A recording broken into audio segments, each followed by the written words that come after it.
مخاطبین از رسانه پشت من ماجرای فیلم استاندار سابق یادتونه یعنی تیزی میگه که منم داشتونی رو های گلزار جابجا کرد. درود به مخاطبین عزیز، بنده امین فردین به همراه تیمم بار دیگه با یک برنامه پشت پرده دیگه با شما هستیم. امیدوارم که هر کجا این کره خاکی که هستید و صدا و تصویر من رو میبینید و میشنوید حال دلتون خوب باشه، جیبتون پرپول باشه و از همه مهمتر سالم و سرحال باشید. تصویری از وصیت‌نامه این چهره امیرحسین مقصودلو یا همون تتلو منتشر شده و در اختیار یه سری آدمای محدود قرار گرفته که همه رو شوکه کرده. اگر طرفدار امیر تتلو هستید، اگر من این وصیت‌نامه رو برای شما بخونم کلکوپرتون میریزه و شوک میشی. چند وقت پیش من تماسی رو داشتم با امیر تتلو که خیلی امیدوار بود که حکم اعدامی که براش بریدن در دیوان عالی کشور شکسته بشه. ولی سربسته بگم که من خودم هم خیلی امیدوارم که این اتفاق بیفته و تتلو حکمش شکسته بشه. اما متن وصیت‌نامه‌اش خیلی تلخ، عجیب و غریب و متفاوت‌تر از اون چیزی هستش که شما توی تصوراتتون میگنجه. متن وصیت‌نامه تتلو که شاید من هیچ وقت فکر نمی‌کردم یک روزی بیام و ویدیویی ضبط بکنم که عنوانش باشه وصیت‌نامه تتلو برای شما بخونمش. گفته که سلام، این جانب امیر تتلو، اگر خداوند بخواهد به واسطه حکم حاضر دادگاه به مرگ محکوم شدم. جان من را بگیرید. من مثل همیشه با کمال میل و ایمان کامل تسلیم پروردگار شد و زندگیم را دو دستی تقدیم ایشان میکنم. و اگر خداوند بخواهد زنده بمانم و با امر پروردگار این حکم شکسته و آزاد شوم، با تمام انرژی و عشق مثل همیشه به کشورم و هموطنانم این بار با ایده‌های جدید و در چارچوب قوانین کشورم خدمت خواهم کرد. اما چه از دنیا برم و چه قرار باشد زندگی کنم، ایده‌هایم را برای پیشرفت هنر و پیشرفت اقتصاد کشورم عملی کنم احتیاج به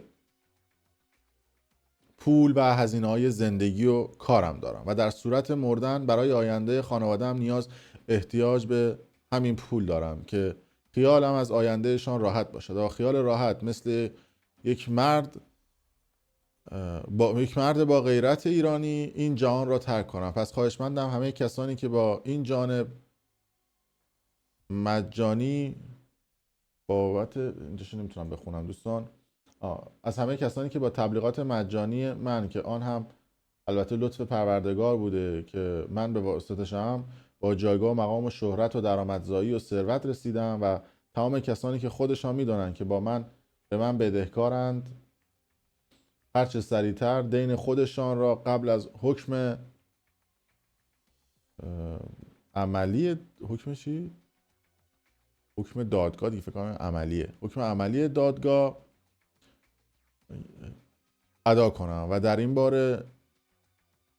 این بازه زمانی که بین یک روز شاید همین فردا یا یک زمان نامعلوم، اما تقریبا حدس میزنم که 1-2 ماه دیگه قرار دادگاه آخری هست که این بدهی را از طریق خانواده من به من پرداخت کنم و خواهش میکنم خیلی زود این اقدام کنن، چون اگر تو با ما عروس شدی دقیقا این روزها مهم است که من بفهمم که کی پشتم مانده و حرمت و خانواده واقعی من است. چون من تمام درآمدم را یکم بچه چون این زوم کردم شما هم ببینید خوب نمیتونم بخونم، صرف کمک به دیگران کردم و تنها با یک جفت کفش و تیشرت و دستگاه ماساژرم به ایران آمدم و هیچ پولی پسنداز نکردم، زیرا که پس از پسنداز کردن پول نشانه بی ایمانی با پروردگار است یا حق. اولا گفته که توی این وصیت‌نامه‌اش که حالا از دید خودش هم هست، گفته که آقا بیاید به من کمک مالی کنید، به خودم و به خانواده‌ام. اینشو میتونم قبول کنم که تتلو هیچ وقت برای پول کار نکرد. یعنی این حالا من انتقاد میکنم، میگم این همه بلا سر دختر آورده، بهشون نامردی کرده، پتکشون زده، هزار تا کار انجام داده که قطعا توی دادگاه بررسی شده، یا اون کسایی که شاکی بودن شکایت کردن، یا اون کسایی که دوست داشتن رفتن رضایت دادن. اما این ور قضیه هم میتونم بگم که البته این اواخر یه مقداری دنبال پول بود، حالا نمیگم نبود و به نوعی طمع پول هم بود، ولی همیشه سعی میکرد که تو زندگیش دنبال پول نباشه. حتی کنسرت هایی هم که برگزار کرد، خیلی از این کنسرت هایی که اتفاق افتاد دستمزداشو نگرفت یا نصف و نیمه گرفت یا کم و زیاد گرفت. کلی از درآمدایی که از یوتیوب داشت رو اطرافیانی که واسطش بودن خوردن، درآمدایی که از اسپاتیفای و پلتفرم‌های آنلاین داشت حقش رو خوردن و حقش رو بهش ندادن، و بعد از اون هم وعد و وعیدهایی که بهش دادن برای تبلیغات و کارهای مختلفی که میخواستن انجام بدن اصطلاحاً ندادن، و استاد بگاه دادن پول بود. یعنی آدمی بود که پول میرسید دستش اهل پسنداز نبود، هرچی هم که در می آورد یا خرج مواد میکرد یا خرج تتو میکرد یا پول دستی کمک میکرد به اون آدمایی که میومدن خونش. یعنی پسره میومد میگفت بدبختم، دختره میومد میگفت بدبختم، پسره میگفت آقا نوازنده‌ای براش گیتار میخریده، براش ویولون میخریده، براش سیستم صوتی میخریده، برای اون دختره نمیدونم فلان وسیله رو میخریده، تا دلتون بخواد فیتیش شکوندن گوشی داشته. یعنی فکر کنم اگه جمع بزنیم 100,000 یورو این آدم فقط گوشی شکونده از این اون. یک گوشی تاوان گوشی دادن و این گوشی ها رو شکونده. از اون طرف تا دلتون بخواد بی حساب و کتاب پول برای تتو آرتیست داده. یعنی شما فکر نکنید که این تتو کارهایی که میمدن پیش تتلو و تتو میزنن رو شاید چند تاشون به عنوان رزومه یا چند تاشون به عنوان سابقه کاری اومدن و گفتن که ما تتوهای تتلو رو زدیم، اما اکثر کسایی که اومدن پیش تتلو و تتلو گفته بود براشون تتو بزنن، بعد از اینکه این تتوها رو انجام داده بوده هزینه‌های هنگفتی رو بهشون پرداخت کرده، $50,000 و $100,000 و $200,000. یعنی تتلو از سایت‌های شرط بندی $400,000 پول گرفته بوده، از حالا اون هم نصفش آپولی کردن، دلالا رفته.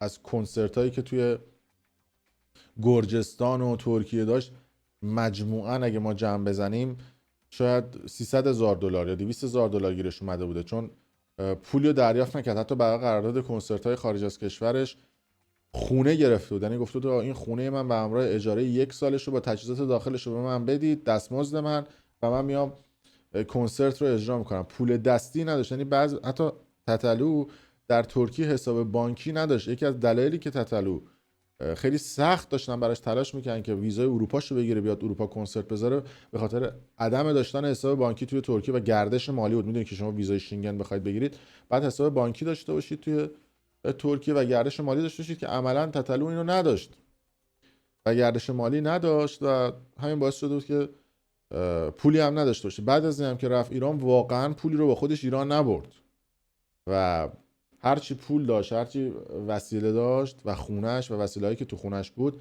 همونجوری باقی مون. بعدش هم مدیر برنامه‌اش اومد و وسیله‌اشو پس داد، خونه رو پس داد. حالا یه سری وسیله‌ها پیششون مونده، حالا فروختن یا نفروختن نمیدونم. درآمد یوتیوب تتلو هم که اونقدر باید و شاید چشمگیر نیست و درآمد زیادی الان در یوتیوب نداره و حالا اونجوری که خودش میگه خودش و اون وکلاش و کسایی که دارن کارشون انجام میدن در حال حاضر نیازمند کمک مالی هم و الان هم داره میگه که خودم و خانواده‌ام، خواهرم و کسانی که نزدیک منن نیاز به پول دارن بعد از اون. حالا بعد ببینیم چی میشه، ولی من چیزی که مطمئنم این استش که حکم تتلو به احتمال زیاد شکسته خواهد شد و حکم اعدامی رو دریافت نخواهد کرد و امیدوارم که موفق باشه توی زندگیش و اتفاقات مثبتی بیفته. خیلی دوست دارم که شما هم نظرتون در خصوص این وصیت‌نامه‌ای که منتشر شده بگید و خیلی مخلصیم که تا این لحظه با ما همراه